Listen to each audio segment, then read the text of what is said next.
Welcome to Cougan's Corner. Today I'm going to review the new Magic Keyboard and tell you everything you need to know on how to use it and how to optimize it. Since there are already many unboxing videos of the Magic Keyboard out there, since so many people got theirs so early, I just got mine, I'm going to jump right into reviewing the product.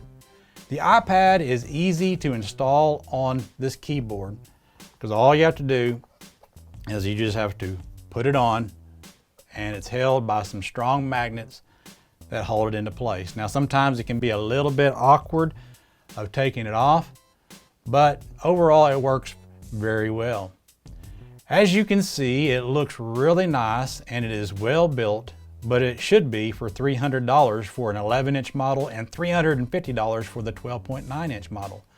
In fact, the keyboard is heavier than the iPad itself. Now I own a Surface Pro 6 and I weighed it in comparison to the iPad with its keyboard, and it's slightly heavier than the Surface Pro. Not by much, but it's still a little bit heavier. Now I have the 11-inch iPad model and I have big hands with big fingers, and I have found this to be easy to type on and it feels great. The best comparison I can give you is the Surface Pro 6 keyboard because the feel is very similar. But I do believe the Magic Keyboard feels just a little bit better to me. Of course, this 11-inch version is about 2 inches less wide than the Surface Pro 6 keyboard. However, the Magic Keyboard's trackpad is almost the same size as the Surface Pro side to side, but it's a little bit shorter from top to bottom. The Magic Keyboard doesn't have any function keys or dedicated keys to turn the volume up and down, and it's missing the escape key, but you can change the function of a few of the keys on this keyboard, and I'll show you about this later in the video. The keyboard does have backlighting and is supposed to adjust the brightness based on the ambient light, just as the iPad does. When you're not using the keyboard, the lights on the keyboard will go out. Now you're not going to be able to open this easy.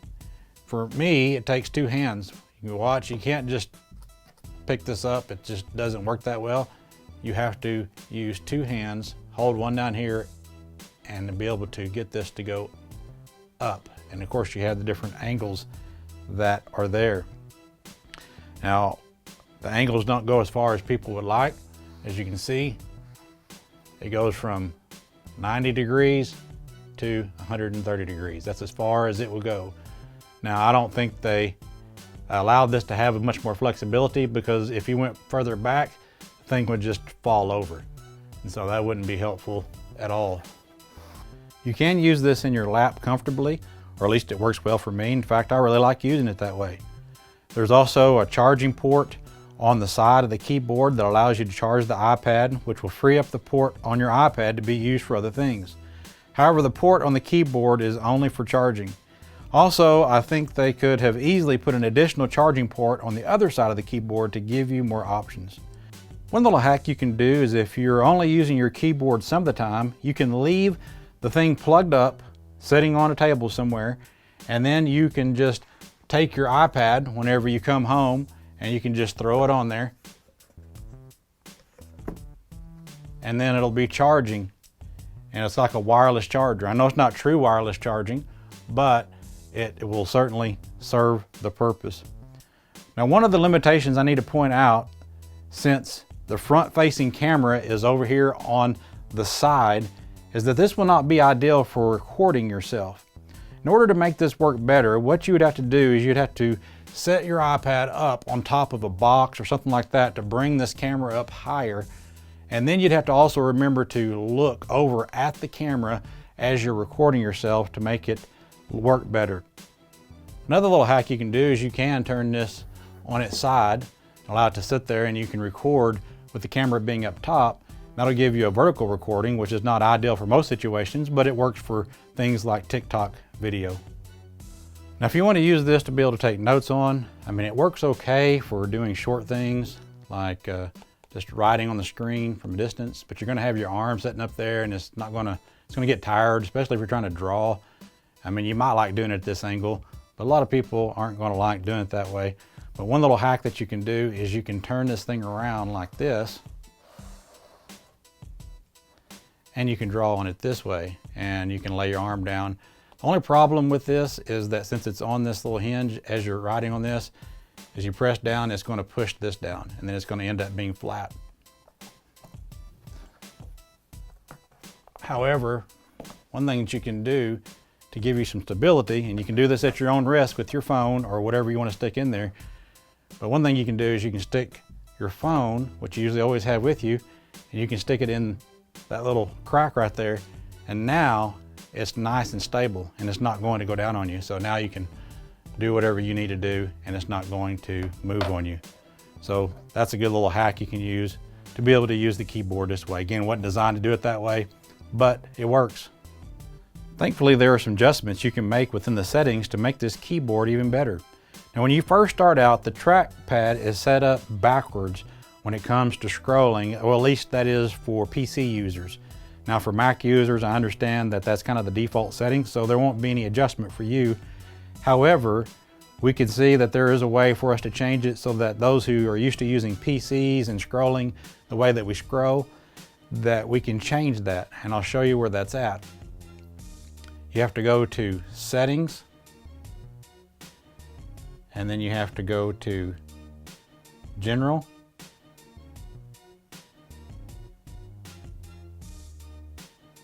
and then you click on Trackpad.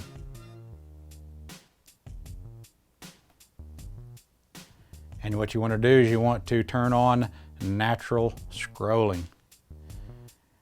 And so whenever you do that, that will fix the problem. Another thing you see on this screen is it says tap to click. That by default is off, and that is something that you'll want to enable, or at least I think most people would want to enable, because if you don't enable it, if you want to click on something, you have to physically push down really hard to be able to select it. But whenever you have this tap click enabled, all you got to do is just touch the screen, and again, most PC users are used to using that. The two finger secondary click is default enabled, and it's handy because what it does is, for example, if you're looking at an app for, let's say, the camera app, if you double press on the trackpad, it'll bring up all these different options that you can have, and that's different for each app, so you'll have to try it out on both of them. For example, in Photos, again, you can see it's 1 year ago and things like that, and then Calendar, it shows you different things there. You can add an event, or you can delete this app. Now, you can achieve the same thing. It takes a little bit longer, but whenever you run your mouse over, say, the camera, you have to hard click down and hold your finger down, and then it'll pop up the thing. If you hold it too long, but then it starts causing this where you can move apps around. But if you just click it long enough till that pops off and take your finger off of it, then you have access to this, or you can take selfie, record video, and things like that. Now we're going to go back into Settings. And you can also see that you can adjust your tracking speed. If you don't like how fast the mouse moves, you can make it slower or you can make it faster. Some people like to make it faster because then you can move it around the screen a lot more with just smaller movements. Personally, I kind of like the default, but who knows, I might change eventually. Next thing you want to do is you want to go back to General, go to Keyboard, and then Keyboard Hardware. And you can see some other options that you can adjust here. You can also see that you can adjust the brightness of your keyboard. Now, I'm not really for sure what's going on right now, but it won't let me adjust it. It was earlier. I don't have my charging cable with me, otherwise I'd put it out. I'm at 41% battery. Don't know if the backlighting, if it turns it off after it gets below a certain battery percentage, but for some reason this does not work right now. It normally does, but this is where you can increase or decrease the lighting on the backlit part of the keyboard. Another thing I want to point out is the modifier key. This is where some of the keys that you can modify. As you can see, you can modify the caps lock key, the control key, the option key, the command key, and the globe key. So if you don't use any of these keys on a regular basis, you can change them to be, for example, I wanted to change the globe key. I could change it to an escape key. Or I can leave it as it is, or I can even change it to no action. And so you can modify these keys to be able to get back your escape key if that is what you want. Now, I only found one use for the escape key, and that is in Facebook. I'm sure there's other places. You can let me know if you use them in other places. But on Facebook, if I open up a video like this one, I click on it and open it up, you can use the escape key to come out of that.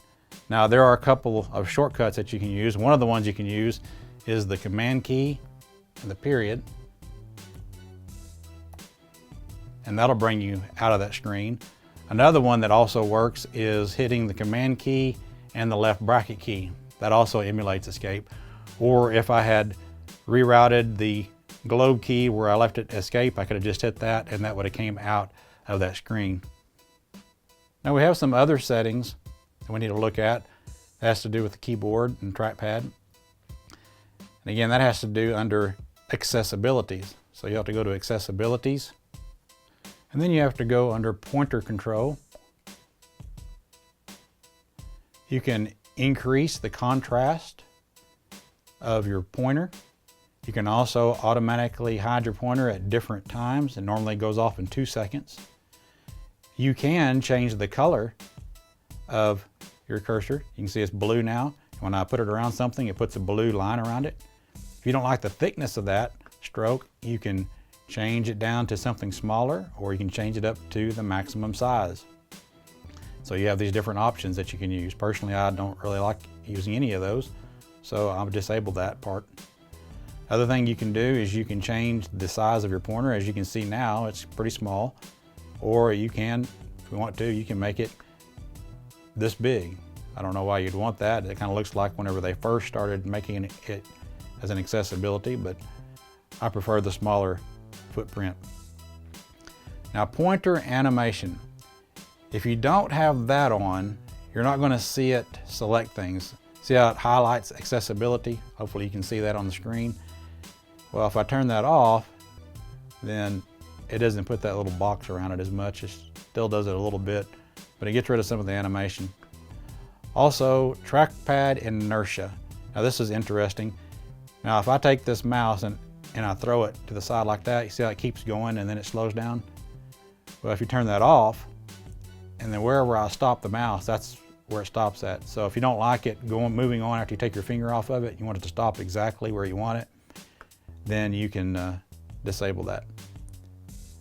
And then this is my favorite. I'm glad that they have it. They have a default setting. It's right there. And this has to do with your scrolling speed through Safari, and even scrolling this on this side over here. I like my scrolling speed to be a little bit faster, so I increased it.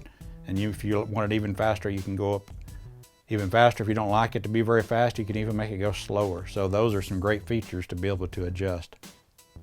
Now let me walk you through some of the basics.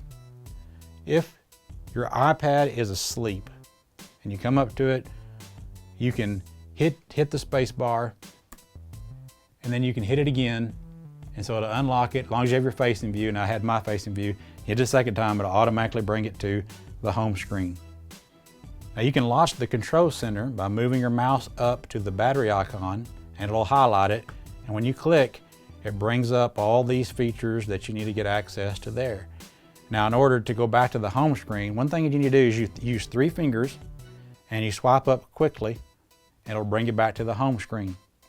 If you want to go to your notifications, you can go over to the left where it highlights the time and click on that. That'll bring those down. Of course, you can swipe your 3 fingers up quickly and bring it back to the home screen. Another way to bring up the notification is just to move the cursor up to the top and then swipe it up one more time, and it'll bring it down. That's probably a faster way to get to that. If you want to do a quick search, all you got to do is put 2 fingers and swipe down, and that'll bring up your search where you can search your apps and things like that, and you'll be able to find them that way very quickly. Another way to do that is to hit the command and space key. So if you hit those 2 quick, it'll bring up this search as well. Now if I open up an app like my calculator,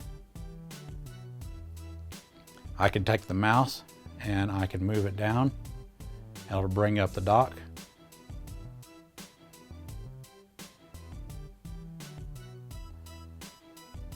And then if I move the mouse down one more time, it'll bring me right back to the home screen. Let's say that you have your browser open and you want to be able to also take notes. Again, you can go down and open up the dock, and then you can take an app like Notes. You can put it over to the side, and then you can take your notes. And of course you can slide this over and move it over that way. And then you can move it all the way off the screen. Now another thing you can do is you can bring up your dock, and instead of putting all the way over the side, you can just set it up here and it'll float on top.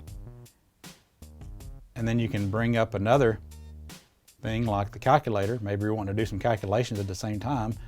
You have both of those together and you can have them slide around. You have to grab them from the bottom down here like this, and then it'll make it change between those.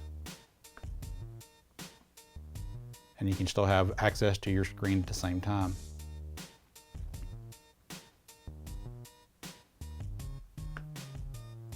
You can move those off the screen by using 2 fingers and swiping them up. Now if you want to see all the apps you have open, instead of doing 3, we've been doing 3 fingers real fast across the screen. Instead, do it slow. And it'll bring those up and you let go, and then you have access to all of your apps here. Now, if you don't want one of them open, like I have Messenger open here, I can put the mouse over it, use 2 fingers and swipe up, and it gets rid of it. And of course, you can do 3 fingers real quick and it'll bring you back to the home screen.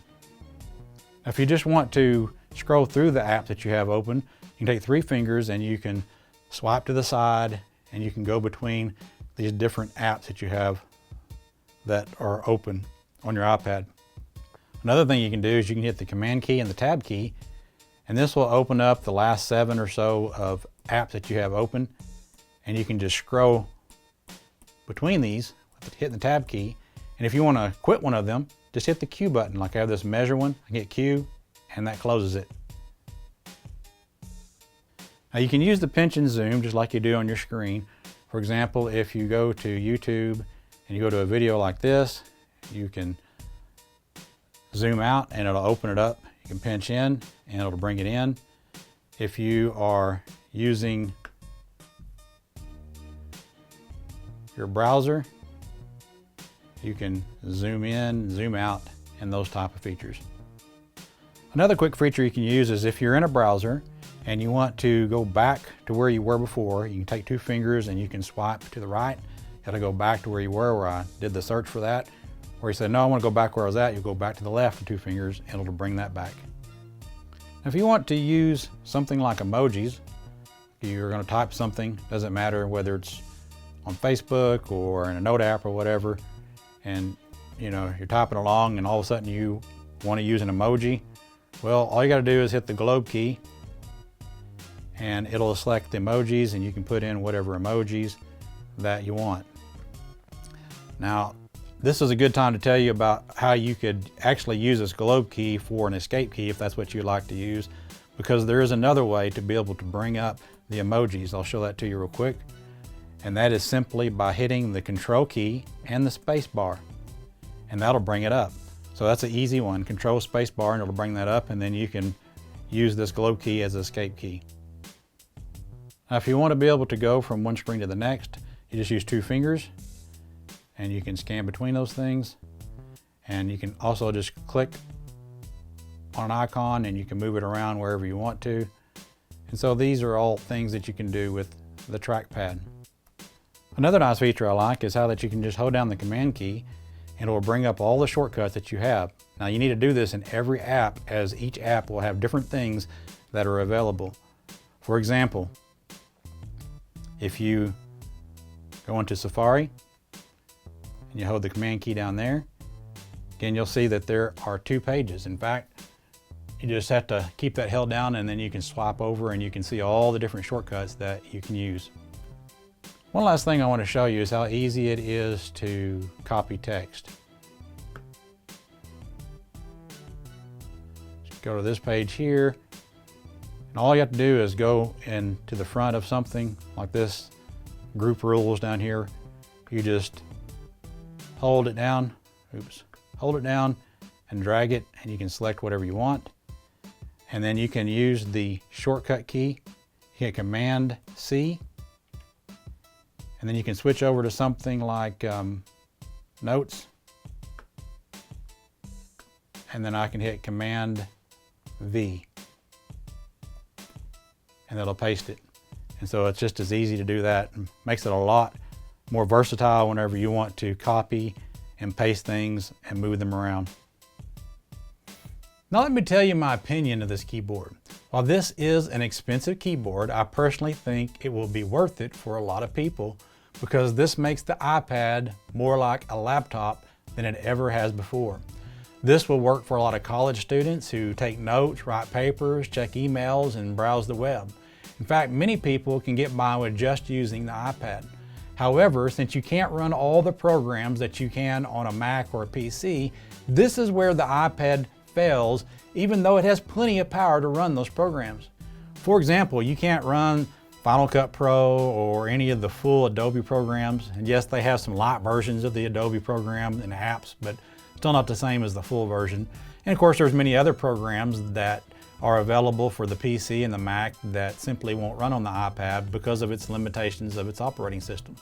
And that has nothing to do with its power. It has plenty of power to run all of these things. However, for day-to-day use, I mean, this thing is going to work great for most people. I know it's going to allow me to be able to use it more than I ever have before. And I don't mind the weight, it being very heavy, because if I need it to be lighter, again, you can just take the thing off and then you can have the iPad by itself and it'll be just fine. And so personally, I would recommend it. I mean, I really like it. I think it's going to be something that's going to cause me to be able to get a lot more accomplished just using the iPad and using this keyboard. So if you like this video, you like the information I provided, then please like this video and subscribe and hit that notification bell so you'll be able to receive the next video that I put out.